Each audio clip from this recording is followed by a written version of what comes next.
You are listening to I Am Refocused Radio with your host, Shamaya Reed. This show is designed to inspire you to live your purpose and regain your focus. And now, here's your host, Shamaya Reed. Hey, welcome to I Am Refocused Radio. Once again, we are here today. And guess what? We have a special guest. We have WWE Tag Team Champion Titus O'Neil. First and foremost, sir, you're no stranger to the world. How you doing this morning? Good, man. How are you, sir? Doing awesome, man. I appreciate your time.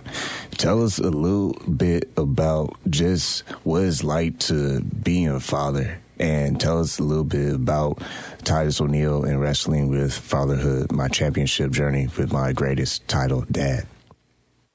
Yeah, well, the title of the book tells you just what I feel about fatherhood. It's the greatest honor and title that I think any man could ever have. For me personally, being a product of a sexual assault, my mother being raped at 11, having me at the age of 12, never meeting my biological father and not having a real positive male role model around me in the home, I always knew from the age of 13 that if I was nothing else, that I would definitely be a great father, because I understood the importance of it even at a young age. So I wanted to write this book for several reasons. Number one, I just think that fatherhood is the coolest, hood in the world, like for a man. And knowing and interacting with so many great men that are great fathers, and then so many great men that have struggled with their journey on fatherhood because of various reasons, I felt like this book was important for me to try to encapsulate so many different perspectives from so different guys that I value in my friend circle, like Will Packer and Mark Henry. Bob Grease contributed to the book. Terry Crews, like just great men that I have the opportunity to call brothers, being able to have their insight into, put their insight into this project as well. In your book, you emphasize emotional intelligence. Can you share a personal anecdote about how you teach your children to express emotions in a healthy way?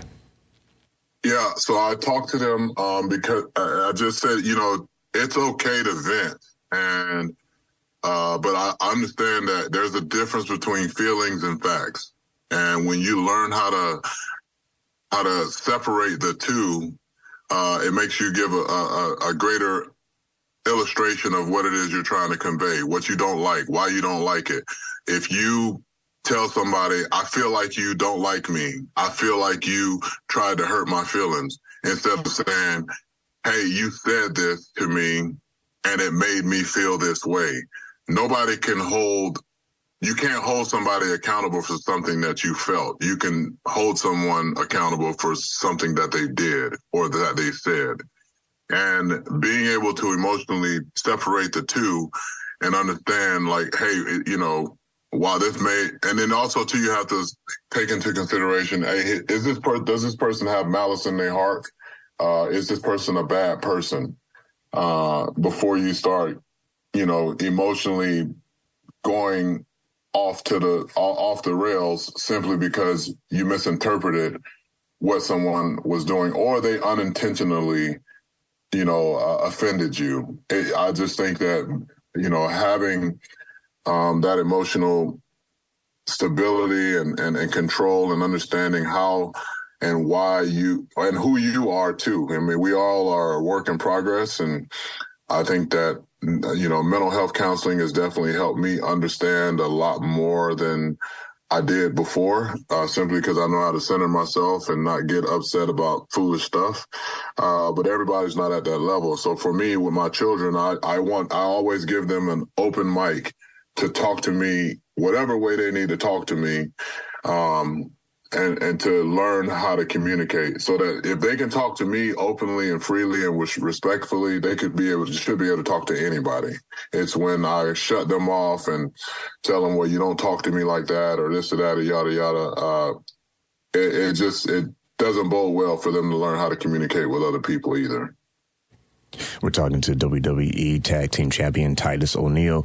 Outside of you being a WWE superstar, you also are known for your community service. How do you think your WWE platform has helped you amplify your message about fatherhood and serving the community? It's helped me tremendously. I mean, I think fatherhood is not a political agenda item. It is an actual thing that everybody from all walks of life, whether you're a Democrat, Republican, black, white, Asian, it doesn't matter where you come from. Fatherhood and family are important. And we illustrate that in WWE very much so, more than any other, I think, sports and entertainment venue or outlet ever, simply because we gather people into arenas around the world and around their televisions, 2, 3, 4 hours a week, for 52 weeks out of the year. And we don't care who you are or where you come from.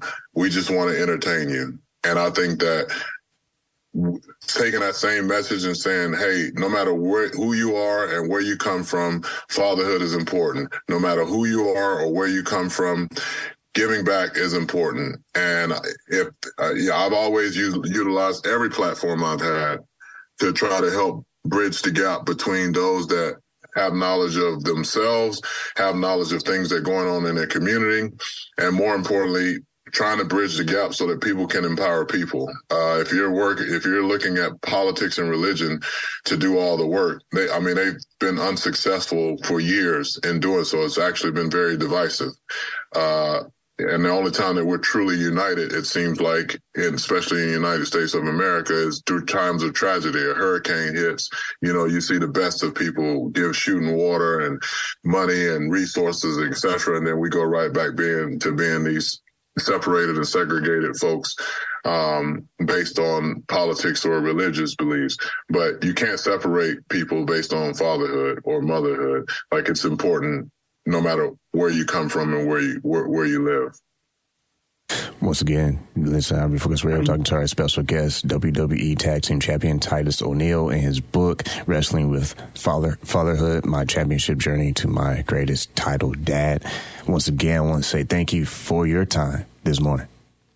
Thank you. I appreciate you having me on, and I really do hope that this book, it not only inspires fathers and men out there, but also to their spouses or significant others and their children.